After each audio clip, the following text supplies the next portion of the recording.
चलिए स्टार्ट करते हैं।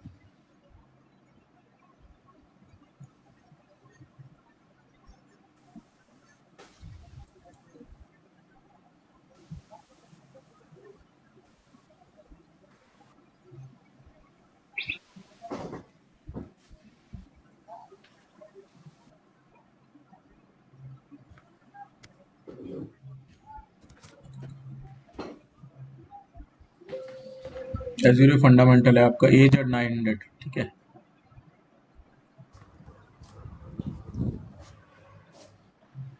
देखो मैंने ये बताया था आपको कि जो एज़्योर फंडामेंटल है उसमें 4 चीज़ों पे फोकस होता है। सबसे पहले तो आएंगे आपके एज़्योर क्लाउड कॉन्सेप्ट, फिर आएंगे एज़्योर सर्विसेज, उसके बाद आएगा Azure security, privacy, compliance and trust, और चौथा आएगा आपका एज़्योर प्राइसिंग एंड सपोर्ट, ठीक है।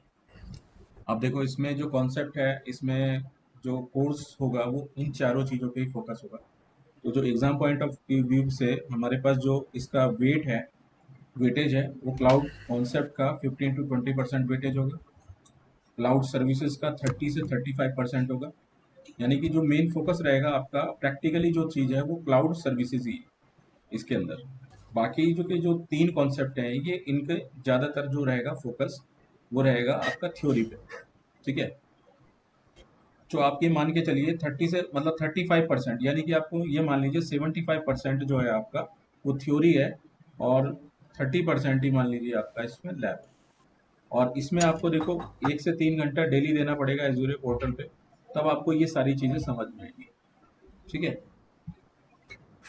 अच्छा, आगे बढ़ते हैं। सबसे पहले हम लोग यहाँ पे लेंगे एजूरे फंडामेंटल्स।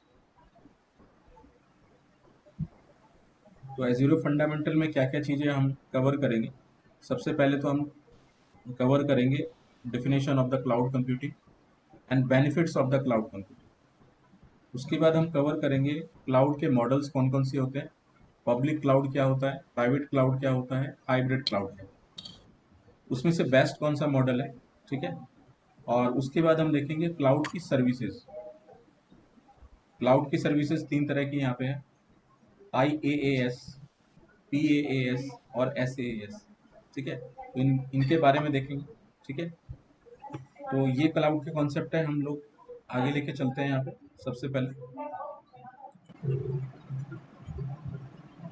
स्टार्ट करते हैं।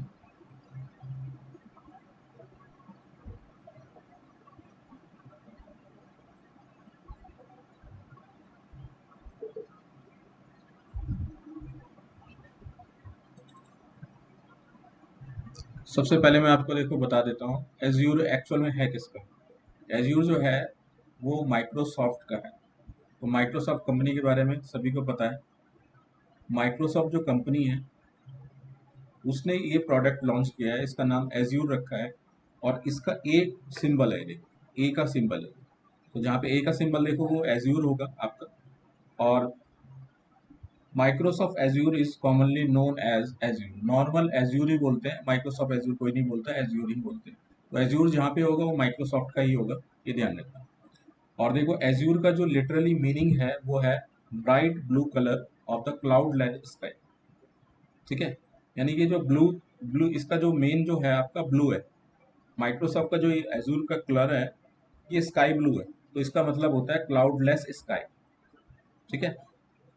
ये मतलब होता है इसका। और जो क्लाउड्स प्रोवाइडर्स होते हैं हमें उनको शॉर्ट में बोला जाता है CSP, क्लाउड सर्विस प्रोवाइडर। जितने भी है अमेजोन है, एज्यूर है, गूगल है, जितने भी तरह के आपके क्लाउड प्रोवाइडर्स हैं उनको शॉर्टकट में बोलते हैं CSP, ठीक है, क्लाउड सर्विस प्रोवाइडर्स, ठीक है।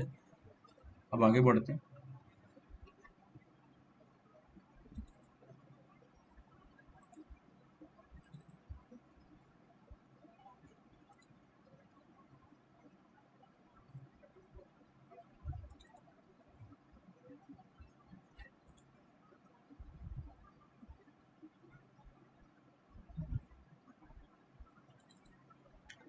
सबसे पहले यहाँ पे देखेंगे definition of the cloud computing. Cloud computing definition क्या है, ठीक है।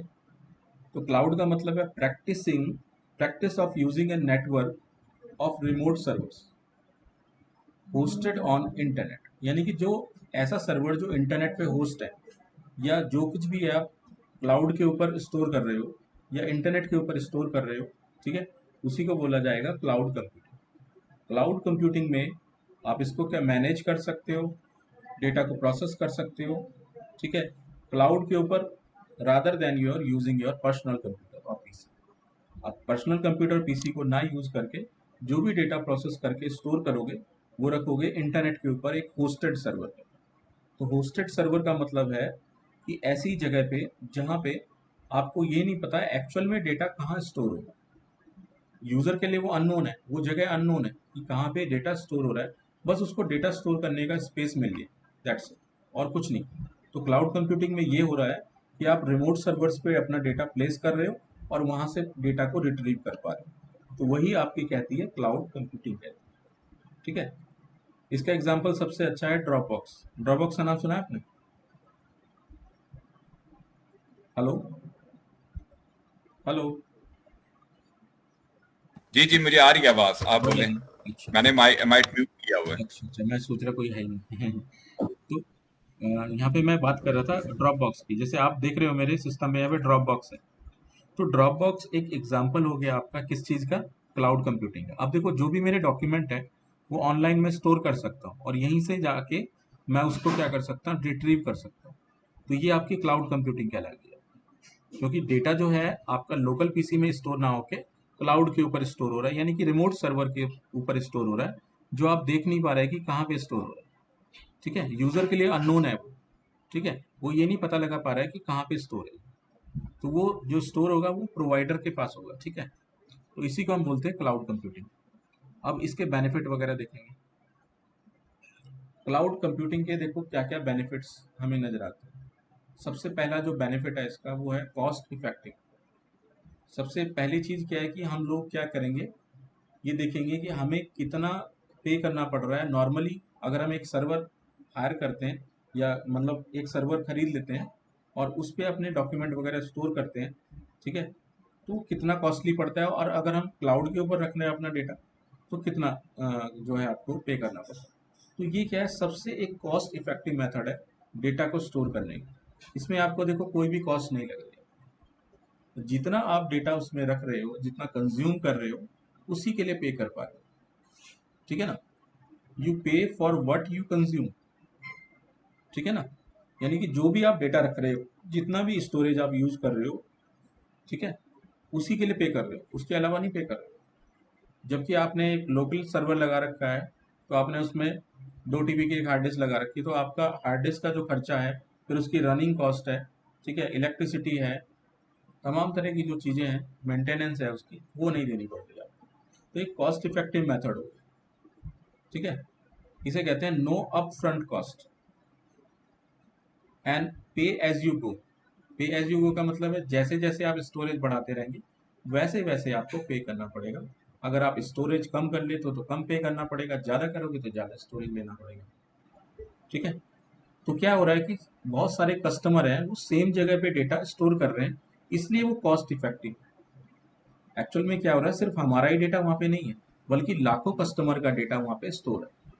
और जो स्टोरेज है वो शेयर्ड स्टोरेज है, उसके ऊपर हमारी भी वीएम चल रही है, किसी दूसरे बंदे की वीएम चल रही है, किसी और की भी चल रही है। तो सारे कस्टमर क्या कर रहे हैं, एक ही रिसोर्स को शेयर कर रहे हैं, जिससे कि जो कॉस्ट कटिंग है वो ज़्यादा हो पा रही है। यानी कि जो कॉस्ट है, जो रिसोर्स की जो कॉस्ट है वो आपको कम पड़ रही है, इसलिए सबसे पहला बेनिफिट हो गया कॉस्ट इफेक्टिवनेस, ठीक है। अब सेकंड जो चीज़ है इसके अंदर देखो, ग्लोबल।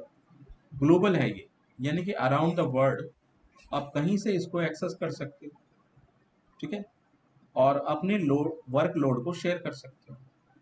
अब इसमें क्या है कि आप अलग अलग रीजन में, इसमें देखो क्लाउड जब बनता है तो डेटा सेंटर्स बनते हैं, और जब डेटा सेंटर्स बनते हैं तो सिर्फ एक ही रीजन में वो स्टोर नहीं करेंगे डेटा को, वो अलग अलग रीजन में डेटा को स्टोर करेंगे। जैसे मान के चलते हैं ईस्ट रीजन है, साउथ रीजन है, नॉर्थ रीजन है, तो हमें ये देखना पड़ेगा हमारा जो नियरेस्ट रीजन है वो कौन सा पड़ रहा है, हम वहाँ पे अपना डेटा स्टोर करेंगे जिससे कि इजिली रिट्रीव कर सके, ठीक है। दूसरा क्या होता है कि आप एक से ज़्यादा जगह पे अपना डेटा स्टोर कर सकते हो। उससे ये बेनिफिट होता है कि अगर एक साइट डाउन चल रही है तो दूसरी साइट से आप डेटा को रिट्रीव कर सकते हो। तो इसे कहते हैं ग्लोबली, यानी कि you can consume your data or access your data around the world in any location in any time. 24 our ये चलता रहेगा, आपका 24/7 अवेलेबिलिटी होती है, ये कभी डाउन नहीं होता है, ये भी फायदा है इसका। इसमें 99% इसका अप टाइम रहता है। ठीक है अच्छा, क्वेश्चन जी। जी, क्वेश्चन ये है हम्म, कि जैसे आप मुख्तलिफ रीजन शायद बता रहे हैं या मुख्तलिफ डेटा सेंटर बता रहे हैं, तो एक डेटा सेंटर पे तो मैंने एक सर्वर लगा दिया, अब आप कह रहे हैं कि वो डाउन भी हो सकता है, तो मैंने उसका रेप्लिकेशन या उसका बैकअप जो है वो दूसरी साइट पे रखा, तो उससे मेरी कॉस्ट तो बढ़ेगी ना, क्योंकि दूसरी साइट पे भी है, दो साइटों पे अब हो गया। हम्म। नहीं नहीं, देखो ऐसा होता है कि जब आप एक वीएम बनाओगे ना, तो वीएम में ऑप्शन आएगा कि भाई कितनी जी। जगह आपको इसको रखना है। अब हाई एबिलिटी ऑप्शन आएगा, अगर उसको यूज अच्छा। करना है तो उसके पैसे देने पड़ेंगे। देखो इसमें कोई भी चीज जो है वो फ्री नहीं है, ठीक। जो भी चीज आप यूज करोगे एक्स्ट्रा उसके पे करने पड़ेगा। अगर हाई एबिलिटी चाहिए तो ठीक है, नहीं चाहिए तो कोई बात नहीं। ये है, इसमें आपके ऊपर चॉइस है। तो वो अगर जो क्रिटिकल आप डेटा बोल है। रहे हैं कि एक वीएम जी। एक वीएम की हाई अवेलेबिलिटी करनी है, तो वो क्या दूसरा उसका वीएम बनाएगा या क्या करेगा? जैसे कि 5 वीएम चल रही है और 5 में से एक को आप एच ए फीचर देना चाहते हो, ठीक है, तो जब वीएम तैयार जी। करोगे आप तो उसी समय एच ए फीचर आप यूज कर सकते हो उसके लिए। ठीक है, तो अगर वो वीएम डाउन हो गई एक जगह एक साइड से जिस रीजन में चल रही थी, तो वो दूसरे रीजन से ऑटोमेटिक एक्सेस हो हाँ, जाएगी। आपको कुछ भी नहीं करना पड़ेगा, वो चलती तो वो रहेगी। क्या वीएम की कॉपी होगी या सेकंड वीएम होगा या बैकअप वीएम होगा, यानी ये मेरा क्वेश्चन था, देखो वो उसी वाला उसी की एक जिसकी कॉपी बात कर दूसरी रहे हैं जगह आप। स्टोर हो जाएगी। ठीक है, उसी की ठीक है, एक, समझ आ गया। देखो प्राइमरी कॉपी सेकेंडरी कॉपी दो बनेगी उसमें। प्राइमरी कॉपी जो होगा वो पहले ठीक है, सर्वर में चलेगी, जो सेकेंडरी कॉपी अभी आइडल है, उसका कोई कोई रिसोर्स नहीं खा रही ठीक है, है। ठीक है, अब क्या होता है ठीक कि है, अगर प्राइमरी कॉपी नहीं चल पा रही है किसी वजह से, तो ऑटोमेटिक रीडायरेक्ट करके दूसरे से चला देगा। वहां पे चेक कर लेगा प्राइमरी इज अनअवेलेबल, तो सेकेंडरी चल जाएगी आपकी। हम्म। तो वो मुझे मुझे खुद बताना पड़ेगा, ये सिस्टम उसको ऑटोमेटिकली कर देगा? ऑटोमेटिक करेगा, आपको कुछ भी नहीं करना होगा। जब वीएम तैयार कर रहे हो उस ठीक, समय ऑप्शन चूज करना होगा बस। ठीक, ठीक। ये सारा काम क्लाउड प्रोवाइडर का है, हमारा नहीं है। हम तो सिर्फ चूज करेंगे कि इसे एच ए फीचर देना है नहीं देना, बस दैट्स इट। ठीक है, अब उसके लिए उन्होंने ऑलरेडी सर्वर लगा रखे हैं ना इस चीज के लिए, तो उसके लिए हम पे कर रहे हैं उसको, जी। कोई दिक्कत नहीं है। ठीक है ना। इसके बाद देखो नेक्स्ट जो इसका फीचर है सिक्योरिटी, यानी कि सिक्योर है। अब सिक्योर इसलिए कहा गया है क्योंकि अगर सिक्योरिटी नहीं देंगे तो कोई भी यहाँ पे अपना डेटा नहीं रखेगा। ठीक है, तो cloud providers takes the responsibility of the physical security. पहली चीज होती है फिजिकल सिक्योरिटी। फिजिकल सिक्योरिटी मतलब जो सर्वर है आपके वो लॉक्ड रूम में रहते हैं। ठीक है, जो डेटा सेंटर है उनमें सारे सर्वर लॉक रहते हैं। ठीक है, वहाँ पे जो टेम्परेचर होता है बहुत डाउन होता है, वैसे भी कोई सर्वाइव नहीं कर सकता है वहाँ पे जाके। ठीक है, आप सर्वर रूम में 1 सेकंड खड़े नहीं हो सकते क्योंकि टेम्परेचर बहुत डाउन रखते हैं उसका, जिससे कि जो हार्ड डिस्क है सर्वर है वो ठंडे रहे वहाँ पे। और ऐसी लोकेशन पे रखते हैं जहाँ पे अधिकतर ठंड पड़ती है। ठीक है, तो अब क्या है, दूसरी चीज क्या है सिक्योरिटी। अब ये इन सर्वर्स को क्या किया जाता है, लॉक करके रखा जाता है सारे। और फिंगर वगैरह रेटिना स्कैन जो भी वहाँ पे एम्प्लॉय काम करता है वो पूरी तरह से सिक्योर रहता है। और एक नहीं, वहाँ पे तीन तीन बंदे जो होंगे वो सर्वर रूम तक पहुंचेंगे। कहने का मतलब एक सिंगल बंदा कभी रूम में नहीं जाता। अगर किसी को रूम में जाना है, कोई प्रॉब्लम आ गई, क्रिटिकल प्रॉब्लम आ गई, तो एक बंदा जाएगा, चाबी किसी और के पास रहेगी, वो किसी और को बुलाएगा वहां से और उसके भी फिंगर लेगा। 2-3 बंदों के फिंगर लगेंगे, उसके बाद गेट खुलेगा। उसके बाद जाके आप अंदर जा सकते हो। फिर वो सर्वर भी लॉक रहेंगे, उनकी चाबी स्पेसिफिक रहेगी, हर जगह की रहेगी, तो सर्वर की है। उसके बाद वो आगे से फ्रंट निकालेगा, फिर हार्ड डिस्क निकाल के चेक करेगा। तो ये सारी चीजें रहेंगी, यानी कि सिक्योर पूरी तरीके से। एक तो फिजिकल सिक्योरिटी भी बना के रखी है उसकी। दूसरा उसके अंदर लॉजिकल सिक्योरिटी है। फिजिकल सिक्योरिटी, लॉजिकल सिक्योरिटी का मतलब है कि अब कुछ ऐसी चीजें जैसे फायरवॉल वगैरह लगा रखी है, इंटरनेट से जो कनेक्शन बना रखा है, फायरवॉल लगा रखी है, लोड बैलेंसर लगा रखे हैं, मतलब तमाम तरह की जो सिक्योरिटी है वो प्रोवाइड कर रखी है। तो इसे कहते हैं ग्रेनुलर सिक्योरिटी। यानी कि एक लेवल सिक्योरिटी अगर ब्रीच होती है तो सेकंड लेवल ऑफ सिक्योरिटी काम करती है, वो भी ब्रीच हो गई तो थर्ड लेवल। तो ऐसे ये क्या है, 3 या 4 लेयर ऑफ सिक्योरिटी बना के रखते हैं। ठीक है, तो इसलिए क्लाउड जो है वो सिक्योर माना जाता है। ठीक है, cloud services can be secure by default और you have the ability to configure the access down to granular level. अब देखो क्या है कि आप क्या कर सकते हो, यहाँ पे अलग अलग टाइप की सिक्योरिटी वहाँ पे लगा सकते हो। अगर आपको चाहिए कि भैया मुझे लोड बैलेंसर यूज़ करना है तो ठीक है, अगर आपको नहीं चाहिए तो मत करो। उसके अलावा फायरवॉल आप किस लेवल का यूज़ करना चाहते हैं, उसमें कौन से पोर्ट ऑन करना चाहते हो, कौन से नहीं, तो वो हो गया ग्रेनुलर लेवल सिक्योरिटी। आप लेवल्स डिफाइन कर दोगे उसको, ठीक है। तो इसलिए ये क्या माना गया है, सिक्योर माना गया है। अब अपने हिसाब से इसे मॉडिफाई कर सकते हैं, ठीक है।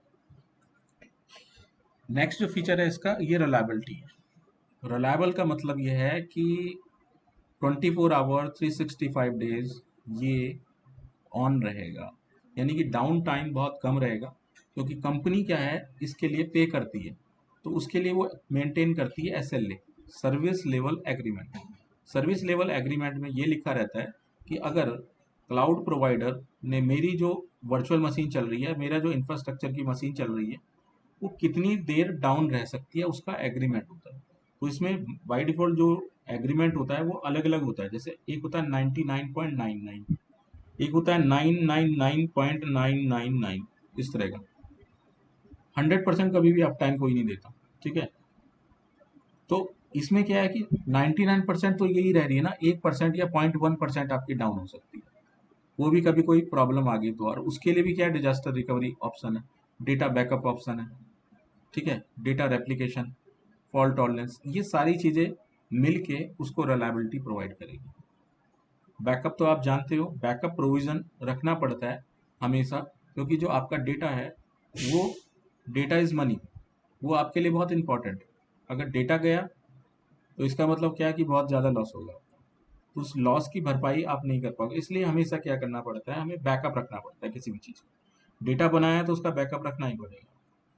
तो बैकअप प्रोविज़न आपको लेना पड़ेगा, अगर क्लाउड के अंदर है तो बैकअप ऑप्शन लेना पड़ेगा। नहीं तो कुछ ऐसे बंदे होते जो बैकअप ऑप्शन नहीं लेते हैं, तो क्योंकि उसके लिए पे करना पड़ता है।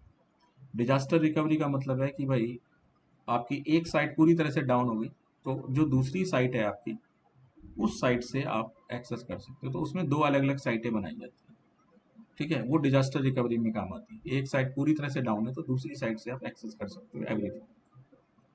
डेटा रेप्लिकेशन, दो अलग अलग लोकेशन है और वहाँ पे अलग अलग सर्वर रखे हुए हैं, और आप चाहते हो कि दोनों का जो डेटा है वो आपस में क्या हो, रेप्लिकेट होता रहे। तो इसमें अलग अलग टाइप की टोपोलॉजी होती है, जैसे hub and spoke topology, full mesh topology, partial mesh. तो अलग अलग मॉडल में ये रेप्लिकेशन चलता है। फॉल्ट टॉलरेंस, जैसे मैंने अभी बताया, फॉल्ट टॉलरेंस में कम से कम दो मशीनें आपको लेनी पड़ेंगी, और दोनों मशीनें आपस में क्लोन होंगी एक तरीके से। एक प्राइमरी रहेगी, एक सेकेंडरी रहेगी मशीन। प्राइमरी मशीन अगर डाउन होती है तो सारा वर्कलोड सेकेंडरी मशीन पे चला जाएगा, और सेकेंडरी मशीन से ही आप अपना डेटा एक्सेस कर सकते हैं। इसके लिए एक सेंट्रलाइज स्टोरेज भी लेना पड़ता है। विदाउट स्टोरेज आपका डेटा सेंट्रलाइज स्टोर नहीं हो सकता, ठीक है। तो ये रिलायबिलिटी है, यानी कि ये सारे बेनिफिट क्लाउड कंप्यूटिंग के हमें मिलते हैं, ठीक है। समझ आया? कुछ पूछना है इसमें? जी, तो जैसे हम हमारे विंडो में वो हम मिरर बना लेते हैं फॉल्ट टॉलरेंस के लिए, स्ट्राइप सेट विद पैरिटी बना लेते हैं। तो हम्म। इधर भी जब हम ये बनाएंगे, इधर हम सिर्फ ऑप्शन खुद चूज करेंगे, ये चूज करके क्लिक कर देंगे, या हमें वो मिरर या फॉल्ट टॉल जो स्ट्राइप सेट विद पैरिटी है या कोई और फॉल्ट टॉलरेंस का है, वो बनाना पड़ेगा? नहीं नहीं, इसमें कुछ नहीं बनाना पड़ेगा, बस सर्विस है इसके अंदर, जो सर्विसेज ये प्रोवाइड कर रहे हैं उस सर्विस को चूज करना पड़ेगा बस। क्योंकि हमें तो वो ला के हार्ड डिस्क लगा के फिर डिस्क मैनेजमेंट में जाके फिर वो हार्ड डिस्क सेलेक्ट करके फिर मिरर बनाना पड़ेगा, फिर उसको ब्रेक जब हो जाता है या कुछ जो भी है उसकी फर्दर चीजें करनी पड़ती हैं, मैनुअली करनी पड़ती हैं। नहीं वो नहीं करना ऐसा ही है पड़ेगा, ना? मैनुअली कुछ नहीं करना पड़ेगा आपको, हाँ, सारा ऑटोमेटिक ठीक। होगा। सारा काम जो होगा वो ऑटोमेटिक होगा, आपको इसमें कुछ नहीं करना पड़ेगा, ठीक है ना। अच्छा, जी। अब हम बात करेंगे यहाँ पे जो क्लाउड की जो सर्विसेज हैं, ठीक है, उनके बारे में बात करेंगे। कॉमन क्लाउड सर्विसेज जो हम नॉर्मली यूज करते हैं। ए cloud provider can have hundreds of cloud services. अब देखो, जब आप क्लाउड के ऊपर लॉगिन करते हो, उसके पोर्टल पे लॉगिन करते हो, तो उसमें देखो, चाहे अमेजॉन वेब सर्विसेज हो, या गूगल का गूगल क्लाउड प्लेटफॉर्म हो, या फिर एज्योर, एज्योर पोर्टल हो, ठीक है, सभी जगह सेम चीज़ें हैं। किसी में सर्विसेज ज़्यादा हैं, किसी में कम है, लेकिन सभी में थाउजेंड ऑफ सर्विसेज होती हैं, यानी कितनी सर्विसेज हैं कि आप यूज़ करते करते थक जाओगे इसके। ठीक है, और सारी सर्विसेज हर कोई बंदा यूज़ नहीं कर सकता। ठीक है, अब देखो इसमें जो कॉमन सर्विसेज हैं जो सब लोग यूज़ करते हैं उनके बारे में बात करेंगे। अब देखो ये जो क्लाउड सर्विसेज हमें मिल रही है, ठीक है, नॉर्मली जो हम लोग यूज़ करते हैं वो है इंफ्रास्ट्रक्चर एज ए सर्विस। सबसे जो अच्छी चीज़ है इसके अंदर वो है इंफ्रास्ट्रक्चर एज ए सर्विस, यानी कि हम लोग क्या कर रहे हैं, इंफ्रास्ट्रक्चर हायर कर रहे हैं।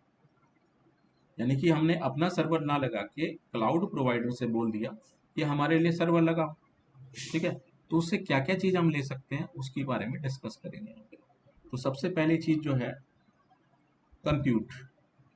कंप्यूट का मतलब ये है कि हम यहाँ पे अपने लिए एक वर्चुअल मशीन्स बना सकते हैं, मल्टीपल वर्चुअल मशीन बना सकते हैं, वर्चुअल मशीन्स की क्लोनिंग भी कर सकते हैं, और अपने प्रोग्राम्स को वर्चुअल मशीन्स पे रन करके एग्जीक्यूट कर सकते हैं।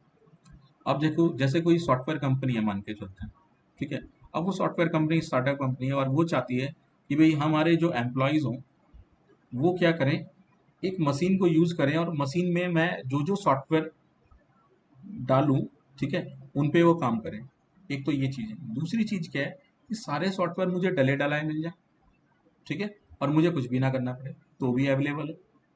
तो देखो एक खाली विंडोज़ भी अवेलेबल है वहाँ पे, और विंडोज़ विद एसक्यूएल सर्वर भी अवेलेबल है, विंडोज़ विद पाइथन भी अवेलेबल है, Windows with C plus plus भी अवेलेबल है। समझ रहे हैं मेरी बात को, कि वहाँ पे क्या हो रहा है कि भाई एक साथ आपके पास चॉइसेस है कि आप क्या यूज़ करना चाहते हो। आप लिनक्स यूज़ करना चाहते हो, लिनक्स की मशीन उठा लो, ठीक है। अब लिनक्स के साथ आप क्या यूज़ करना चाहते हो, माई एसक्यूएल बिल्कुल मिलेगा, आपको जो चाहिए वो मिलेगा। आपने कहा मुझे मुझे जावा रन करना है, बिल्कुल जावा मिलेगा आपको, ठीक है। आपने कहा कि भाई मुझे मेरे पास खुद का लाइसेंस है उसका सॉफ्टवेयर का, तो उन्होंने कहा ठीक है भैया, आपका लाइसेंस आप अपना यूज़ करो, लेकिन पहले बता दो कि आपके पास लाइसेंस है, तो उसकी कॉस्ट नहीं लगेगी। समझ रहे हो, जैसे आपने कहा कि विंडोज़ का लाइसेंस मेरे पास है, 30 लाइसेंस पड़े हैं मेरे पास, ठीक है, और क्लाउड प्रोवाइडर बोलेगा ठीक है कोई बात नहीं, आप मुझे पहले बता दीजिए कि आपके पास 30 लाइसेंस है, तो जो मशीन आप बनाओगे उसके लिए लाइसेंस जो है आप यूज़ करोगे अपना लाइसेंस, मैं अपना लाइसेंस यूज़ नहीं करूँगा। तो वो एक्टिवेटेड मशीन नहीं देगा आपको, वो आपको एक मशीन देगा जिसमें आप लाइसेंस खुद डाल दोगे। ठीक है, समझ में आया? यानी कि यहाँ सारी जी जी। चीज़ें कस्टम मेड मिल रही हैं, जो चाहिए वो मिलेगा। आपने कहा कि भाई मुझे एक मशीन चाहिए जिसमें सब कुछ बना बनाया हो, एक मशीन चाहिए जिसमें माइक्रोसॉफ्ट एक्सेल डला हो, मुझे यहाँ पे कुछ और भी चाहिए, सी प्लस प्लस चाहिए डेस्कटॉप पे, मुझे नोटपैड चाहिए, तमाम तरह की जो चीज़ें वो मिलेंगी आपको, ठीक है ना।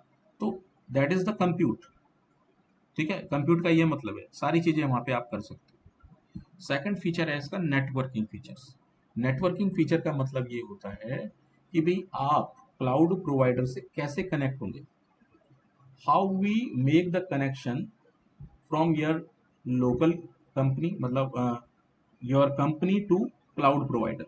आप अपनी कंपनी से क्लाउड प्रोवाइडर के बीच में कैसा नेटवर्क चाहते हो, तो वो प्रोवाइड होगा नेटवर्किंग फीचर्स के थ्रू। तो जनरली हम लोग जो यूज़ करते हैं वो सिक्योर कनेक्शन या वीपीएन कनेक्शन यूज़ करते हैं, ठीक है। दूसरी चीज़ क्या होती है कि यहाँ पे जो भी आप काम करते हो वो सिक्योर होता है, और ये होता है एसएसएल चैनल के थ्रू। अगर आपने कभी मैं वीपीएन यूज़ नहीं कर रहा है तो बाय डिफ़ॉल्ट मिलेगा आपको एसएसएल पोर्ट। एसएसएल जो होता है वो सिक्योर चैनल होता है, 443 पोर्ट से ही सारा ट्रांजेक्शन होगा, ठीक है ना। फिर आपके देखो क्या है कि इंटरनेट भी उस पर चलता रहेगा, तो जब इंटरनेट चलेगा उसके ऊपर, तो उसमें देखो दो तरह के आईपी एड्रेस क्रिएट होंगे, एक तो प्राइवेट आईपी क्रिएट होगा और एक पब्लिक आईपी क्रिएट होगा। अब जैसे कोई भी मशीन है आप, तो आप उसके अंदर वहाँ पे वो बता देगा कि प्राइवेट में कौन सा सबनेट चल रहा है और पब्लिक में कौन सा सबनेट चल रहा है, तो आपको वहाँ पे चूज करना पड़ेगा, ठीक है। अगर आप चूज नहीं करोगे तो बाय डिफॉल्ट वहाँ ऑटोमेटिक वो आपको एक नेटवर्क दे देगा, पब्लिक सबनेट का आईपी दे देगा। और इसमें आप दो तरीके से आईपी यूज कर सकते हो, स्टैटिक आईपी और डायनेमिक आईपी, ठीक है। वो मैं आगे क्लियर करूंगा जब हम लोग लैब करेंगे, तो आपको बता दूंगा, एक एक चीजें क्लियर करूंगा नेटवर्क में क्या क्या चीजें, ठीक है। इसके बाद देखो नेक्स्ट जो सर्विसेज है वो है इसकी स्टोरेज सर्विस। स्टोरेज मेरा सर्विस, क्वेश्चन है। जी बोलिए। अच्छा, जैसे हम लोग ये देखते थे कि एक नेटवर्क है, उसमें 50-100 कंप्यूटर लगे हुए हैं, सर्वर भी लगे हुए हैं, एक की मशीन इन्फेक्टेड हुई, पूरा हम्म। नेटवर्क डाउन हो गया, सारी हम्म। मशीनों पे जाके एंटीवायरस चला रहे हैं, उसको क्लीन कर रहे हैं, फॉर्मेट कर रहे हैं। हम्म। तो इधर ये मसला नहीं आएगा। बिल्कुल नहीं आएगा, क्योंकि देखो इसके लिए ना जितनी मशीनें क्लाउड पे रहेंगी, ठीक है, एक तो वो क्या होती है, आइसोलेटेड होती है। आइसोलेटेड का ठीक है। मतलब है कि आपका जो मशीन है वो किसी और मशीन के साथ कभी भी जो है कांटेक्ट में नहीं रहेगी। आपका सबनेट अलग चल रहा है, उसका अलग चल रहा है, तो दोनों कम्युनिकेट ही नहीं कर पाएंगे। समझ रहे हो? लेकिन वो ठीक है। जो भी कम्युनिकेशन होगा वो वाया इंटरनेट जाएगा, और इंटरनेट के थ्रू फायरवॉल के थ्रू जाएगा, तो वहां पे फिल्टर होके ही जाएगा सब कुछ। हम्म। तो इसलिए वहां पे टेंशन ही नहीं है हम्म। आपको कि भाई मेरा इन्फेक्ट हो जाएगा या कुछ ऐसा, ऐसे कोई कंडीशन ही नहीं है। इन्फेक्शन तो ठीक। आप भूल जाओ, ठीक। एंटीवायरस भी डालने की आपको जरूरत नहीं है। क्योंकि देखो अगर ऐसी प्रॉब्लम आएगी तो क्लाउड प्रोवाइडर आपको उसके लिए बैकअप प्रोवाइड करेगा। आपकी मशीन अगर पूरी तरह से करप्ट भी हो जाती है, उसके लिए अगर आपने बैकअप चूज कर रखा है, ठीक है, तो वहां पे हम्म। ऑटोमेटिक आपके मशीन का क्लोन तैयार रहेगा। जब ये डाउन कर दो उसको चला हम्म। दो आप, ठीक है, तो वो हम्म। चीज आपको मिल जाएगी यहाँ पे। तो वो कभी इसमें कभी हम लोग नेटवर्क पे काम करते हैं तो सर्वर की हार्ड डिस्क क्रैश हो जाती है, हम्म। फिर वो दूसरी चल नहीं रही होती, वो डाउन टाइम आ जाता है। तो हम्म। इसमें इस तरह की चीजें हमें ऐसे फील होता है कि पीछे डाउन टाइम चल रहा है या हुआ है कुछ, या देखो कंप्यूटर की रैम उड़ गई है। देखो कभी कभी जैसे चलती चलती मशीन कोई करप्ट हो जाती है, ठीक है, हम्म। भाई मशीन तो मशीन ही है, वहां पे भी खराबी आ सकती है। ठीक है। तो क्या होता है ठीक है। कि उसका जो बायोस होता है आपका, वो हम्म। एक एक के लॉजिकल मशीन है, वो जो अंदर चल रही है वो लॉजिकल मशीन है, उसमें कुछ खराब ठीक नहीं है। होता, सिर्फ उसका जो वो खराब होता है, जो बायोस होता है उसमें प्रॉब्लम आती है, जिस वजह से ब्लू स्क्रीन या कुछ हो जाता है उसमें। तो कुछ नहीं है उसमें, वो जो आपकी हार्ड डिस्क है उसको उठा के दूसरे में डाल देते हैं, और कुछ नहीं होता। लॉजिकल हार्ड डिस्क है, वर्चुअल हार्ड डिस्क है, यहाँ से निकाला दूसरे में डाला, और वो काम करना स्टार्ट ठीक कर है। देगा। ठीक।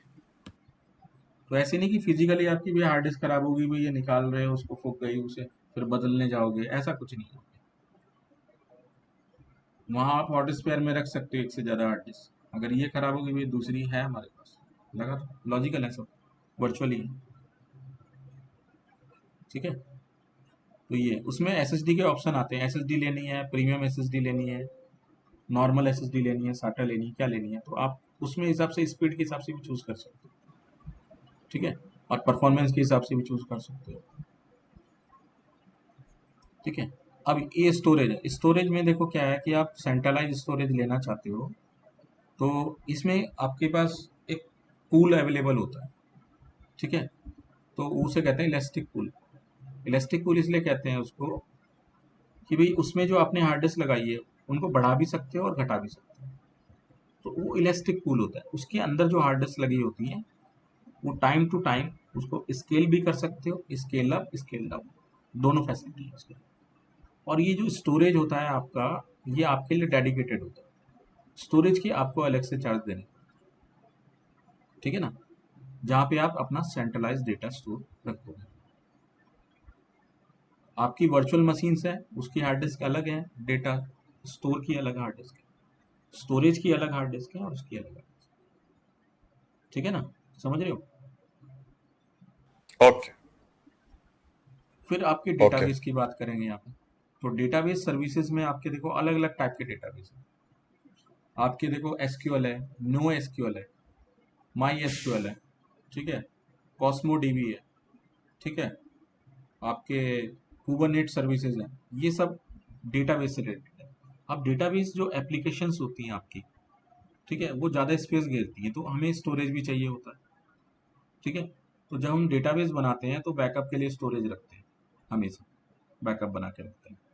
और डेटाबेस जो होता है सर्वर, अब एक से ज़्यादा डेटाबेस सर्वर अगर आपको बनाने होते हैं, ठीक है, तो वो भी आप सिंगल मशीन पे बना सकते हो, ठीक है ना, एक से ज़्यादा डेटाबेस आप वहाँ पे बना सकते हो सिंगल मशीन पे, और उसके साथ एप्लीकेशन भी सेट कर सकते हो। उसमें अलग अलग साइट्स हैं जिनके बीच में आप एप्लीकेशन सेट कर सकते हो, ठीक है। तो एसक्यूएल आपने थोड़ा बहुत अगर नॉलेज होगा तो उसमें भी अलग अलग टाइप के एप्लीकेशन है जिनको आप फॉलो कर सकते हो, ठीक है। तो ये सारी चीज इसके अंदर होती है। इसमें देखो फ्रंट एंड और बैक एंड, ये तो बैक एंड कहलाता है। डेटाबेस जो होता है बैक एंड कहलाता है। जो एप्लीकेशन चलेगी वो आपकी किसी वर्चुअल मशीन पे चलेगी। अब उसका जो डेटा कलेक्ट होगा वो डेटाबेस में कलेक्ट होगा। तो वो होगी फ्रंट एंड और ये हो गया बैक एंड। बीच में एक और चीज होती है जिसे हम कहते हैं वेब सर्वर। तो ये होता है 3 टायर आर्किटेक्चर। डेटाबेस में 2 टायर भी चलता है, 3 टायर भी चलता है। अब जो चल रहा है वो 3 टायर चल रहा है। पहले क्या चलता था? 2 टायर चलता था। 2 टायर में फ्रंट एंड हो गया और बैक एंड हो गया। सिर्फ दो चीजें होती थी।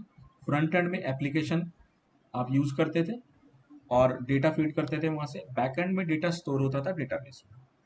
3 टायर में अब क्या हो चुका है, बीच में वेब सर्वर आ गया है। फ्रंट एंड से डेटा जाएगा वेब सर्वर पे और वेब सर्वर से जाएगा डेटा डेटाबेस में। तो ये हो गया 3 टायर आर्किटेक्चर। ठीक है, तो क्लाउड वैप बोल रहे हैं, WAP या VAP, क्या बोल रहे हैं आप? किसके लिए? Web applications. अच्छा, web application, web web web बोल रहे हैं, WEB, वेब सर्वर आएगा बीच में, हाँ, वेब ये सर्वर बोल रहे हैं आएगा। आप? हाँ, वेब सर्वर होस्ट ठीक। The web application. ठीक। ठीक है ना। तो फ्रंट एंड से जैसे आप किसी भी फॉर्म फिलअप करते हो ना, आप तो फॉर्म फिलअप करते हो तो पहले वो जाता है वेब सर्वर के पास। ठीक है, और वेब सर्वर से ठीक। डेटा डेटाबेस में जाता है। तो ये 3 टायर आर्किटेक्चर कहते हैं इसको। ठीक है, तो ठीक। नॉर्मली अब 3 टायर ही चल रहा है। पहले 2 टायर चलता था, अब 3 टायर बना दिया सिक्योरिटी के लिए। ठीक है, कि भी एक से ज्यादा रिक्वेस्ट कोई ना कर सके, क्योंकि हैकिंग का खतरा बढ़ गया है ना। इसलिए अब उन्होंने क्या है, 3 टायर बना दिया। पहले 2 टायर में बहुत ज्यादा हैकिंग होती थी। ठीक है,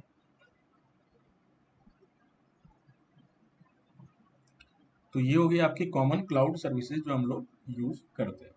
ठीक है, तो 4 पार्ट हो गए इसके। कंप्यूट हो गया, स्टोरेज हो गया, नेटवर्किंग हो गया, आपका डेटाबेस हो गया। ये सारी चीजें इसके अंदर होती है। ठीक है, इसमें एक और चीज होती है परफॉर्मेंस, जो आप देख सकते हो एनालिटिक्स। एनालिटिक्स से जो है आप अपने परफॉर्मेंस को मॉनिटर कर सकते हो, भाई मशीनें जो चल रही हैं वो किस तरीके से चल रही हैं। ठीक है, तो ये सारी चीजें इसके अंदर हम लोग यूज कर सकते हैं। अच्छा,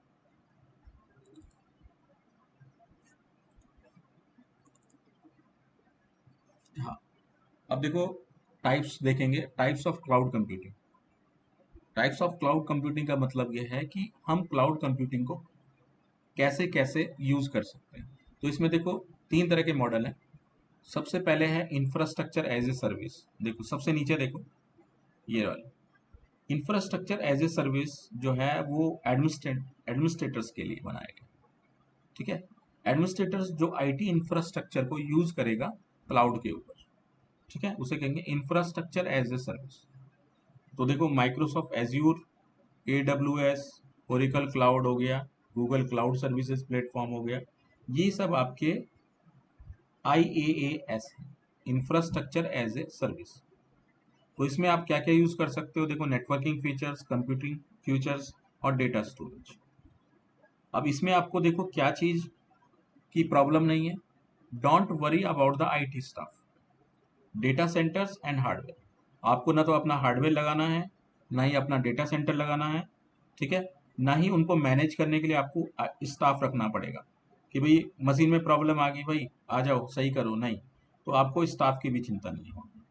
वहाँ पे सिर्फ क्या है कि आप उसका सारा इंफ्रास्ट्रक्चर जो है वो यूज कर पाओगे विदाउट एनी प्रॉब्लम। ठीक है, सेकंड मॉडल तो जो वो इसके। जी। जो टेक्निकल सपोर्ट के लोग होते थे किसी बड़ी कंपनी में, 25 लोग होते थे, वो फ्लोर्स के ऊपर भाग रहे होते थे, हाँ हाँ। और फिर उनको कॉल करते थे, वो कहते थे मैं आ रहा हूँ, मैं आ रहा हूँ। हम्म। वो वाले नहीं फिर इधर यूज होंगे होंगे जब यूज। क्लाउड आ जाएगा। होंगे यूज, लेकिन वो डेटा सेंटर में काम करेंगे, वर्चुअल मशीन को मैनेज करेंगे वहाँ पे डेटा सेंटर में। उनकी भी जरूरत पड़ेगी, लेकिन छोटी कंपनी में लेकिन उनकी कब जरूरत पड़ेगी? नहीं पड़ेगी अब। अब छोटी कंपनी। माइक्रोसॉफ्ट में पड़ेगी, लेकिन जो मेन कंपनी है जो वो सर्विस यूज कर रही है उसमें नहीं पड़ेगी, उसमें नहीं ये कह रहे हैं आप? पड़ेगी जी। जैसे सॉफ्टवेयर तो कंपनी है, जॉबें खत्म हो गई सॉफ्टवेयर कंपनी है, 50%। वहाँ पे हार्डवेयर का बंदे की रखने की जरूरत ही नहीं है, एडमिन रखने की जरूरत ही नहीं है। सारा क्लाउड से एक बंदे से मैनेज हो जा रहा है। वहाँ पे भी एक बंदा तो रखना ही पड़ेगा फिर भी, जो क्लाउड को देखता हो। वहाँ पे पोस्ट ठीक है। निकलेंगी, लेकिन इतनी मात्रा में नहीं निकलेंगी। ठीक है ना। पर डेटा सेंटर खुलेंगे तो जॉब भी बढ़ेंगी यार, ऐसी कोई बात नहीं है, तो हम्म। उनको भी तो मैनेज करना पड़ेगा हमें। ठीक है। दूसरी चीज क्या होती है, PaaS, platform as a service. Platform as a service जो है वो डेवलपर्स के लिए है।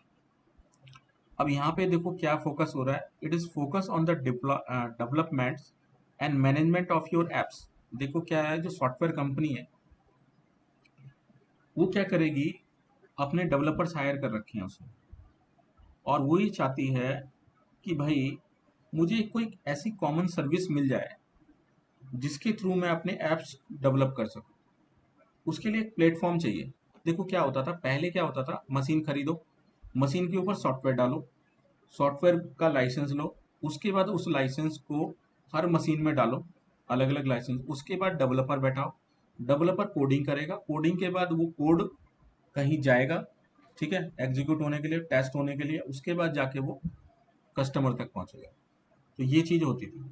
लेकिन अब क्या कर दिया है, प्लेटफॉर्म एज ए सर्विस में वो सीधा बोलेगा, सीधा क्लाउड के पास चला गया, वो क्लाउड प्रोवाइडर के पास, उसने भैया मुझे क्लाउड का चाहिए और मुझे सिर्फ यहाँ पे ना अपना सॉफ्टवेयर रन करना है, मुझे मशीन से कोई लेना देना नहीं है। तो वो क्या करेंगे, आपको एक पैनल दे देंगे सर, उस पैनल पे लॉगिन करोगे आप, और डायरेक्ट एक मशीन खुल जाएगी आपकी, और उसमें आपका जो सॉफ्टवेयर है वो डला डलाया होगा, लाइसेंस सॉफ्टवेयर, उसको उठाओगे लाइसेंस सॉफ्टवेयर को, उस पर काम करना स्टार्ट करोगे, और वो सारा जो सॉफ्टवेयर होगा वो एक जगह पे स्टोर हो जाएगा, उसको आप अपने डाउनलोड कर सकते हो या फिर अपलोड कर सकते हो, कहीं पे क्लाउड पे भी रख सकते हो उसको, ठीक है। तो वहाँ पे सारी चीज़ें हो रही है, ठीक है ना। उसमें देखो क्या है कि don't worry about the provisioning, configuring, understanding of the hardware of OS। पहले क्या होता था, अलग अलग प्लेटफॉर्म पे चलाना पड़ता था एप्लीकेशंस को, तो उसके लिए लिनक्स अलग चाहिए आपको, तमाम तरह के दूसरे ऑपरेटिंग सिस्टम चाहिए, फिर डिपेंडेंसी, कहाँ पे कोड एग्जीक्यूट हो पा रहा है कहाँ पे नहीं, तो माथा पच्ची बहुत कन्फिग्रेशन पहले करना पड़ता था मशीनों को चलाने के लिए, कि जावा का पाथ सेट कर रहे हैं, ये कर रहे हैं, वो कर रहे हैं, है ना। तो वो सारा कुछ नहीं, बना बनाया है सब कुछ वहाँ पे, सिर्फ आपको कोड लिखना है, ठीक है। तो वहाँ पे क्या है, कुछ ऐसी एप्लीकेशन चलेंगी जहाँ पे आधी कोडिंग तो लिखी होगी, सिर्फ मेन मेन कोड लिखना पड़ेगा। तो इस तरह की जो एप्लीकेशन चल रही हैं, जैसे ये देखो एक चाइनीज एप्लीकेशन है, हीरो के यू, ये इस तरह की जो एप्लीकेशंस हैं ये क्या कर रही हैं, सारी चीज़ें प्रोवाइड करती हैं, वेब सर्वर से कनेक्टिविटी प्रोवाइड कर दी आपको, एक ब्राउजर खुल जाएगा, उस पर आपका आउटपुट आ जाएगा, ये प्लेटफॉर्म एज ए सर्विस होती है, ठीक है। इसके बाद आपके आ गया SaaS, software as a service. ये कस्टमर को डायरेक्टली सर्विस प्रोवाइड करती है। जैसे जीमेल है, आप जीमेल यूज़ करते हो ना, तो जब जीमेल आप यूज़ करते हो तो उसमें आपको कोई प्रॉब्लम होती है, आप कहीं से भी जीमेल एक्सेस कर सकते हैं, कोई ज़रूरी नहीं है कि मैं अपने लैपटॉप से ही एक्सेस करूँ या अपने मोबाइल से ही एक्सेस हम्म। करूँ, मैं कहीं भी जा सकता हूँ और कहीं से भी उसको एक्सेस कर सकता हूँ। तो ये क्या हो गई, एक सर्विस हो गई, एक सॉफ्टवेयर हो गया जिसे आप कहीं से मैनेज कर लेते हैं, ठीक है। इसी तरह से अब इन्होंने बना दिया Office 365, और Office 365 जब से आया तो मेलिंग में एक नया रेवोल्यूशन लेके आया है, क्योंकि इसमें क्या हो रहा है, तो आपकी जो भी मेल्स हैं वो आपके लोकल सिस्टम में स्टोर ना होके क्लाउड पे स्टोर करती है मेल, तो उसके लिए स्टोरेज भी दे हम्म। रखा है इन्होंने अलग से। और दूसरी फायदा ये है कि आपने डॉक्यूमेंट बनाया, वो ऑनलाइन ही सेव हो गया, ठीक है। अब आपने क्या किया, आपका कंप्यूटर क्रैश हो गया, आप दूसरे कंप्यूटर बैठ जाओ और वहाँ पे Office 365 का पोर्टल खोलो, एंटर मारो, और वहाँ से अपना डॉक्यूमेंट डाउनलोड कर लो, जैसे ही लॉगिन करोगे आपके डॉक्यूमेंट दिखाई देने लगेंगे, आप डाउनलोड करके यूज़ करो, और डाउनलोड की भी जरूरत ही नहीं है, वहीं पे आप चेंजेस करो, अपलोड हो जाएगा, ऑटोमेटिक सिंक हो जाएगा आपका। और ऐसे ऐसे कई मशीनों में एक साथ आप काम कर सकते हैं। तो इसमें लाइसेंस होता है सीट के हिसाब से, कि भी आप 30 सीट 40 सीट का लाइसेंस लेना चाहते हो, छोटी कंपनी इस तरह करती है, तो उनको मेलिंग प्रोवाइड हो रही है, ठीक है। साथ में आपका जो मेल सर्वर है उसको भी खरीदने की जरूरत खत्म हो गई है। नहीं तो पहले एक्सचेंज सर्वर वगैरह लगाना पड़ता था, ठीक है। अभी कंपनियां लगाती हैं एक्सचेंज सर्वर, ठीक है, वो थोड़ा महंगा पड़ता है, ये सब थोड़ा सस्ता पड़ता है, ठीक है, क्योंकि सारी चीज़ें उसमें भी हैं, इसमें भी है, ठीक है। तो ये आपका हो गया सॉफ्टवेयर एज ए सर्विस जो डायरेक्टली आपको प्रोवाइड कर रहा है। इसमें देखो डोंट वरी अबाउट अच्छा। The service is maintained, it just works and remain available, 24 hour available है। जी बताइए। अच्छा, तो ये जो आपने बताया IaaS, PaaS, SaaS, ये तीनों सर्विसेज माइक्रोसॉफ्ट भी देता है। हम्म। देता है, ये मेरा क्वेश्चन है। हाँ बिल्कुल देता है। अच्छा, और यही तीनों सर्विसेज लेट्स से ओरेकल भी देता है? हाँ ओरेकल। वहां पर आपके पास चॉइस है, आपने क्या चूज करना है। हाँ अच्छा, फिर हम ये सेकंड वाले की जो हमने ली है, जो आपने चाइनीज की एग्जांपल दी है, तो ये वाली भी जो कंपनी है वो भी ये तीनों सर्विसेज देती हैं? हाँ बिल्कुल, उसमें क्या होता है ना, जैसे कोई सॉफ्टवेयर बनता है, तो सॉफ्टवेयर बन रहा है, हाँ, टेस्ट हो रहा है, और फिर उसको यूज कर रहा है, कहीं पे चलाना है उसको, तो उसकी प्रॉब्लम नहीं होती, एक ही प्लेटफॉर्म पे सारा कुछ हो जाता तो लेट्स से ये मैं चाइनीज कंपनी के पास गया हूँ और मैं पहले उसके पास पैस यूज कर रहा था, मुझे वहां पर मजा आया, तो मैं उनके पास आईएएस भी यूज कर सकता हूँ, उनके पास होगा ऐसा सोल्यूशन? है। देखो, सारे सॉल्यूशन जो है हर कंपनी के पास नहीं होते, कोई कोई कंपनी किसी चीज में अच्छा, फोकस करती है, कोई किसी में फोकस करती है। ठीक है। बट ये सारे सोल्यूशन माइक्रोसॉफ्ट, ओरेकल और एडब्ल्यूएस वालों के पास हैं, बिल्कुल, ये क्योंकि ये सब, मेजर। ये सारे आपको मिलेंगे। ठीक ठीक, मेरा यही क्वेश्चन था। ठीक है ना। जी जी। इसमें जो होती है ना, ओनरशिप दूसरे के पास होती है, यूज हम करते हैं, समझ रहे हो। हम्म मतलब ये है कि भाई हमारा नहीं है वो ऐप, लाइसेंस उसने ले रखा है, यूज हम कर रहे हैं। हम्म। समझ रहे हो, ये है। लाइसेंस किसी और का, यूज कोई और कर रहा है, कॉस्ट कोई और दे रहा है, ऐसे हो रहा है। ठीक। ठीक है ना। तो ये है, जितना आपने पे किया उतना आप यूज करो। जैसे पहले होता था ना कि भाई गेम खेलने जाते थे ना हम लोग पहले, वो वीडियो हम्म गेम होता था, तो दुकानदार वीडियो गेम हम्म, रखता था ना, हम ठीक है। जाते थे, गेम का मजा उठाते थे, पैसे देते थे, आ जाते थे। वो हो गई platform as a street service. Fighter, पता नहीं ठीक आपने है। स्ट्रीट फाइटर खेली है या नहीं, लेकिन मुझे बहुत अच्छी लगती थी। हाँ खेलते थे, हम भी खेलते थे। इसी में लगे अच्छा, रहते थे 24 घंटे। ठीक हाँ ठीक है ना। तो ये चीज। ठीक। अच्छा, फिर हम आगे बात करेंगे।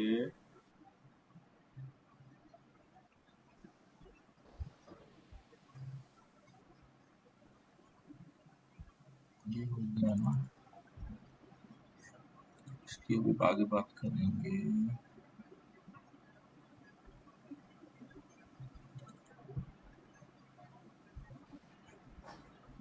ये तो मैंने आपको बता ही दिया।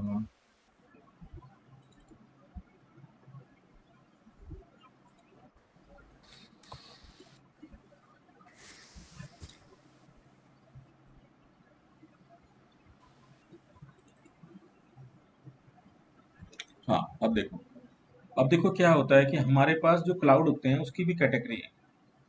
तीन तरह की कैटेगरी होती है क्लाउड की। क्लाउड डिप्लॉयमेंट जो होता है वो तीन तरीके से अवेलेबल है। पहला होता है पब्लिक क्लाउड। चलो पहले प्राइवेट क्लाउड देख, पब्लिक अभी बाद में। प्राइवेट क्लाउड की बात करेंगे तो प्राइवेट क्लाउड में क्या होगा, हम लोग एक कंपनी खोलेंगे और उसमें अपना एक डेटा सेंटर लगाएंगे, और सारा काम जो है ऑन प्रीमाइसेस हो रहा है। सारा काम जो है वो क्या हो रहा है, ऑन प्रीमाइसेस हो रहा है। ऑन प्रीमाइसेस अपने आपने सर्वर लगाए बहुत सारे, ठीक है, और उसको वर्चुअलाइज किया। ठीक है, और वर्चुअलाइज जब हो गया वो, और उसके बाद हमने क्या किया, अपनी कंपनी के जो एम्प्लॉयज हैं अलग अलग जो सिटीज में बैठे हुए, उन सबको इसको एक्सेस करने दिया। इसमें हम किसी चीज को किसी दूसरे को नहीं दे रहे, सिर्फ अपने ही लोगों को दे रहे हैं यूज करने के लिए। तो ये हो गया प्राइवेट क्लाउड। क्लाउड इसलिए है क्योंकि इंटरनेट के थ्रू एक्सेस हो रहा है वो, और जो आपके एम्प्लॉयज हैं जो दूसरी लोकेशन में बैठे हैं, डायरेक्ट आपकी कंपनी के सर्वर को एक्सेस कर पा रहे हैं जो क्लाउड के ऊपर अवेलेबल है, जिसका ओनर क्या है, आपकी ही कंपनी ओनर है। हम्म ठीक है, इसमें खुद का ओन होता है, ओनर खुद ही होते हैं। ठीक है, और क्लाउड भी खुद का होता है। हम्म, ठीक है, तो इसका ठीक एग्जांपल है। आपका देखो VMware हो गया, जैसे VMware यूज करके आपने वर्चुअलाइजेशन करना है, VMware हो गया, या फिर हाइपर भी हो गया। ठीक है। ठीक है, या फिर लिनक्स पे जाएंगे ठीक तो है। ओपन स्टैक हो गया। ठीक है, तो ये आपका क्या हो गया, वर्चुअलाइजेशन प्लेटफॉर्म हो गया। तो ये प्राइवेट है। प्राइवेट क्लाउड में ओन सारी चीजें हम खुद ओन कर रहे हैं। ठीक है, अब पब्लिक ठीक क्लाउड है, को या मैं समझो। सवाल पूछ लूं? हाँ पूछिए। सवाल या जी। मेरी कंपनी है एबीसी, उसमें कोई 50 सर्वर लगा हुआ है, तो मैंने 10 पावरफुल सर्वर ले लिए, उसके ऊपर VMware चलाया हम्म, और उसमें 5-5 वर्चुअल मशीन बना दी हम्म, एक डेटा सेंटर पे। हम्म, और फिर मेरे जितने भी जो 500 यूजर है, 1000 यूजर है, उन 50 सर्वर्स को इंटरनेट के थ्रू यूज कर रहा है। हम्म। That is called private cloud. वो प्राइवेट क्लाउड हो गया, बिल्कुल सही सही। बोल? सही बिल्कुल। ठीक। ठीक। अब आती है बात पब्लिक क्लाउड की। देखो पब्लिक क्लाउड जो है वो प्राइवेट क्लाउड की तरह ही है। तो इसमें भी क्या कर रही है कंपनी, एक डेटा सेंटर खोल रही है। ठीक है। अब डेटा सेंटर जब खोल रही है वो अपने लिए नहीं खोल रही बल्कि दूसरों को सर्विस देने के लिए खोल रही है। ठीक है। यानी कि हम्म। He is selling his resources to everyone. कोई हम्म। भी आएगा और उनके हम्म। रिसोर्सेज को यूज करेगा ओवर द इंटरनेट। और दूसरे का डेटा हम रखेंगे अपने पास और हम उसकी पूरी सिक्योरिटी और सेफ्टी रखेंगे। ठीक है। तो that is called the public cloud. Public cloud जो है वो किसके लिए है? दूसरों के लिए। यानी कि हम क्या कर रहे हैं, उससे कमाई कर रहे हैं। ठीक है। यानी कि अपने जो यहाँ पे जो सर्वर्स लगाए हैं, उनको एक तरह से रेंटेड कर दिए आपने, सर्वर फॉर द रेंट। ये Amazon और माइक्रोसॉफ्ट वाले, अजूर वाले, हाँ ये इसमें आएंगे। यही कर रहे हैं। अमेजोन भी यही काम कर रहा है, क्लाउड गूगल भी यही कर रहा है, एज्योर भी यही कर रहा है। सभी लोग इसी पे काम पे आ गए ना। ठीक। वो अब वो क्या कर रहे हैं, देखो अमेजोन ने क्या स्ट्रेटेजी बनाई है। अमेजोन क्या कर रहा है, जैसे किसी का डेटा सेंटर चल रहा है ना, उसे कह रहा है यार हमारे साथ हाथ मिला ले और अमेजोन के नाम से आपका डेटा सेंटर हो जाएगा। ठीक है। और हम्म। अमेजोन जो है उसको पैसे देगा, अगर कोई कस्टमर आता है तो वहां पे डेटा स्टोर करवा देगा। ठीक है। हम्म। और उससे पैसे ले लेगा, अमेजोन उनको थोड़े बहुत पैसे दे देगा। ऐसा हो रहा है। तो जितने छोटे छोटे डेटा हम्म। सेंटर हैं वो सारी जगह पे ओन कर रहा है उनको, उनको खरीद ले रहा है। हाँ। किराए पे खरीद रहा है, खुद के नहीं। जबकि जो हम्म। माइक्रोसॉफ्ट है वो खुद के बना रहा है और खरीद नहीं रहा है। वो खुद के सेटअप कर रहा है। उसमें सारा इंफ्रास्ट्रक्चर जो खर्चा है वो कर रहा है कौन? एज्योर। माइक्रोसॉफ्ट कर रहा है। तो माइक्रोसॉफ्ट ने अभी डील की है इंडिया के साथ, और इंडिया के अंदर बहुत सारे डेटा सेंटर अब खुलने वाला है। ठीक है। कहीं तो खुल भी गए हैं यहाँ पे इंडिया के अंदर। जॉब्स आने वाली हैं। हाँ। तो तो इस वजह से कर रहा है। तो लेकिन अमेजोन का जो इंडिया में है, इंडिया में कोई भी सर्वर अमेजोन का नहीं है, सब रेंटेड है। सारे, अच्छा। हाँ सारे अब मेरा रेंटेड ये है। सवाल था अब जी। मेरा ये सवाल था, चाहे वो अमेजोन के रेंटेड डेटा सेंटर हैं हम्म, या माइक्रोसॉफ्ट के ओन डेटा सेंटर हैं, हम्म। उनमें वैकेंसीज किस किस किस्म की क्रिएट होंगी, वो मेरा क्वेश्चन है। देखो वैकेंसी। क्लाउड एक्सपर्ट, जी। उसमें क्लाउड एक्सपर्ट की होगी या CCNA CCNP वाले की होगी या MCSE, कौन से की ज्यादा होगी वैकेंसी? देखो वहां पे बंदे जो होंगे वो, एक तो नेटवर्क वाले चाहिए, राउटिंग स्विचिंग वाले बंदे ठीक है। चाहिए। क्योंकि क्या होता है, जो सर्वर्स ठीक होते है। हैं उनके बीच में राउटिंग करनी पड़ती है। ठीक है। ठीक है। तो एक तो वो चाहिए, दूसरे क्या है, सर्वर के बंदे चाहिए जो सर्वर्स को हैंडल कर पाए। ठीक है। सर्वर में हम्म। जो भी प्रॉब्लम्स आ रही है उनको रिजॉल्व कर पाए। ठीक है, रियल टाइम में। ठीक है। वो बंदे चाहिए। और तीसरे बंदे चाहिए जो क्लाउड की नॉलेज हो जिनको। अब ये तीनों चीज एक ठीक। साथ अगर किसी में मिल गई तो हायर कर लेंगे। हम्म। एक चीज नहीं चाहिए उनको, अब वो बोलेंगे ये सारी चीजें चाहिए, अगर है तो आ जा और सैलरी बता दे तीनों चीजें चाहिए, हम्म। कॉम्बिनेशन चाहिए। अब क्या है, जॉब जो है वो ऐसी नहीं रही कि भी एक चीज एक काम के लिए करवाएगा, नहीं, एक काम नहीं दूसरा काम भी करवाएगा। आज से 20 साल पहले, जी। 20-25 साल पहले एक चीज आती है तो चलता था। हाँ। लेकिन अब नहीं, अब तो उसको भैया क्लाउड का भी चाहिए, देखो VMware का नॉलेज भी चाहिए, साथ में सिस्को की कॉन्सेप्ट भी चाहिए उसको। सीसी ने CCNP किया है तो अच्छा है, आ जा तू। ठीक है। या हम्म। फिर कोई आर्किटेक्ट लेवल का बंदा है उसे हायर कर लेगा। ठीक है। ठीक। तो इस तरह की वो चलेंगी जॉब्स। मिक्स वाली चीजें, मतलब जो सारी चीजें आती हैं, मिक्सिंग वाला बंदा चाहिए उन्हें, मल्टी टैलेंट। ठीक। ठीक है। सिंगल ठीक। टैलेंट पे अब काम ही नहीं चल रहा है बिल्कुल। थर्ड ठीक चीज है। है हमारे पास यहाँ पे हाइब्रिड क्लाउड। हाइब्रिड क्लाउड जो है हम्म। वो combination of the both, on premises hmm. Private cloud और पब्लिक क्लाउड, दोनों का कॉम्बिनेशन। प्राइवेट क्लाउड और पब्लिक हम्म। क्लाउड को जब मिला देते हैं तो बन जाता है हाइब्रिड। अब देखो मैंने एक बहुत बड़ी कंपनी खोली। ठीक है। और हम्म। मैं क्या है, प्राइवेट क्लाउड प्रोवाइडर हूँ। मतलब अपने ही जो एम्प्लॉयज हैं या मेरे ब्रांच ऑफिसेज हैं, उनको कनेक्ट करा रखा है मैंने इससे, और वो एक्सेस कर रहे हैं मेरे क्लाउड को।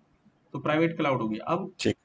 मेरे पास जो है एज्योर वाला बंदा आ गया या फिर अमेजोन वाला बंदा आ गया और बोलने लगा यार आपके डेटा सेंटर के जो सर्वर है ना, आधे तो यूज ही नहीं होते, ठीक है, आधे तो आइडल पड़े रहते हैं सर्वर हम्म। आपके, उनकी कॉस्ट नहीं निकल पाती है आपकी।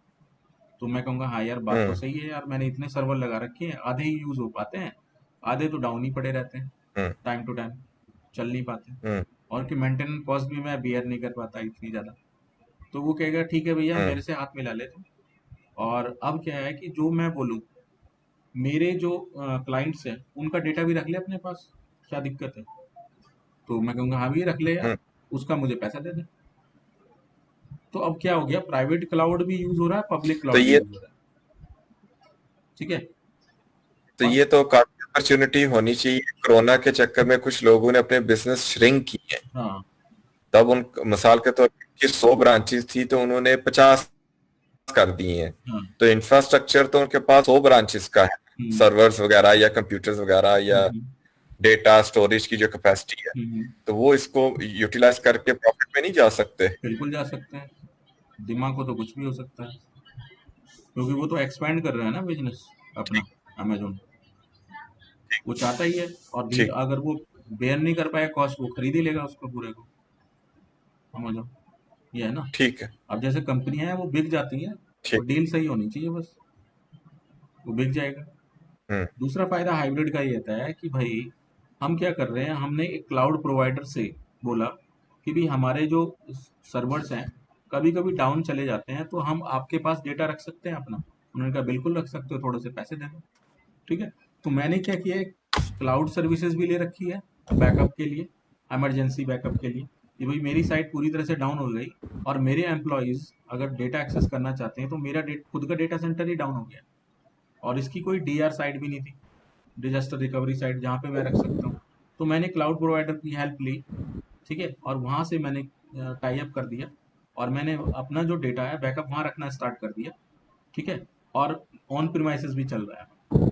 तो सबसे अच्छा एग्जांपल है इसका office 365 with exchange server, hybrid cloud में। तो इसमें देखो क्या है, ऑन प्रीमाइसेस एक्सचेंज सर्वर चल रहा है हमारा, ठीक है। अब क्या हो रहा है, बैकअप के लिए हम लोग यूज कर रहे हैं एज्यूर, ठीक है, क्लाउड सर्विसेज। तो हम जो बैकअप रख रहे हैं एक्सचेंज सर्वर का, वो कहाँ पे रख रहे हैं, ऑफिस 365 के अंदर। तो ऑफिस 365 वहाँ पे चल रहा है क्लाउड प्रोवाइडर का, जो हमारे एक्सचेंज सर्वर से कनेक्ट रह गया, उसमें आपको एक्टिव डायरेक्टरी कनेक्टर डालना पड़ेगा, जिससे कि दोनों सिंक्रोनाइज हो जाए।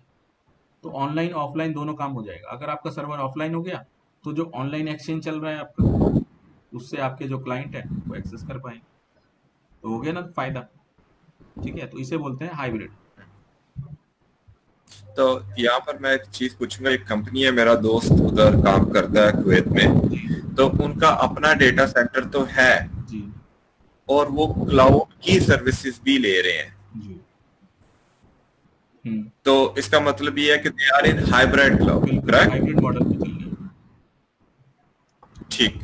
हाइब्रिड मॉडल इसलिए लेना जरूरी होता है ना, आप खुद पे भरोसा कभी कभी महंगा पड़ जाता है। अगर आपकी खुद की सारी चीजें डाउन हो गई, तो आपको एक बैकअप के रूप में रखना ही तो पड़ेगा, उसकी इतनी कॉस्ट भी नहीं बेयर करनी पड़ेगी आपको, ठीक है ना। तो वहां पे इतना डेटा रख सकते हो कि आपके जो क्लाइंट है इमरजेंसी में सरवाइव कर जाए, ठीक है। इसलिए इस मॉडल को बेस्ट माना जाता है, दोनों को कॉम्बिनेशन मॉडल, ठीक है ना। देखो यहाँ पे चल रहा है आपका ऑन प्रीमाइज डेटा सेंटर, और इसने एज्यूर वाले से सर्विसेज भी ले रखी है। तो अगर यहाँ पे डाउन होता है तो ये, यहाँ पे देखो रूट बने हुए हैं इनके बीच में, तो यहाँ से यहाँ मूव कर देंगे ये, ठीक है ना। तो ये चीज हो गई। तो ये आपका डिप्लॉयमेंट मॉडल इस तरीके से काम करेगा। बात समझ आ गई आपको? जी जी। जी जी। ठीक है। अच्छा, उसके बाद हम आगे बढ़ेंगे। आगे ना बढ़े, मैंने टाइम तो है काम पे भी। टाइम तो है आपके पास? नहीं, 10 बज गए हैं, मैं 18 मिनट लेट हूँ। ओहो सॉरी सॉरी सॉरी। चलो मैं फिर कैसे करें, आप रेगुलर में नहीं आ सकते क्या? ठीक है। रेगुलर में? रेगुलर में थोड़ा सा हैवी भी हो जाना है क्योंकि मेरा सीसीएनबी भी चल रहा है। अच्छा।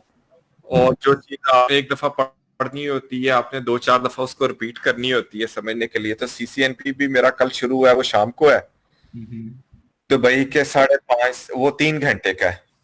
अच्छा, तो मेरे ख्याल में हम भी अपनी क्लास 3 घंटे की कर लेंगे सैटरडे को, चलो ऐसा कर लेंगे। क्योंकि सीसीएनपी मैंने पढ़ा हुआ है। तो उन्होंने जो टॉपिक कराए हैं वो मेन स्विचिंग के, वीलैन के और ट्रंकिंग के कराए हैं, तो वो तो सीसीएनए के टॉपिक है। तो अब मुझे ये नहीं पता कि कितनी डेप्थ है उस सीसीएनपी में, क्योंकि अगर बिल्कुल नई चीज आ गई तो वो तो मुझे पढ़नी पड़ेगी। अगर जो पुरानी चीजें हैं तो वो तो कोई ऐसी बात नहीं है।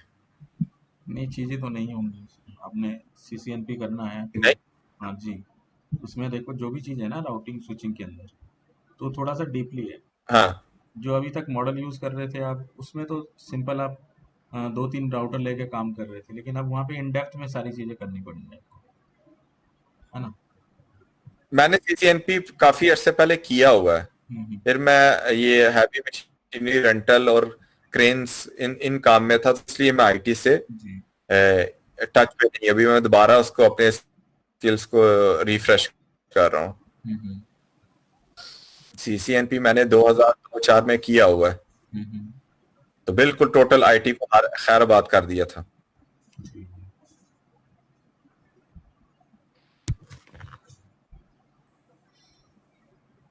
बस तो ये अलबत्ता क्लाउड ये ये लास्ट है।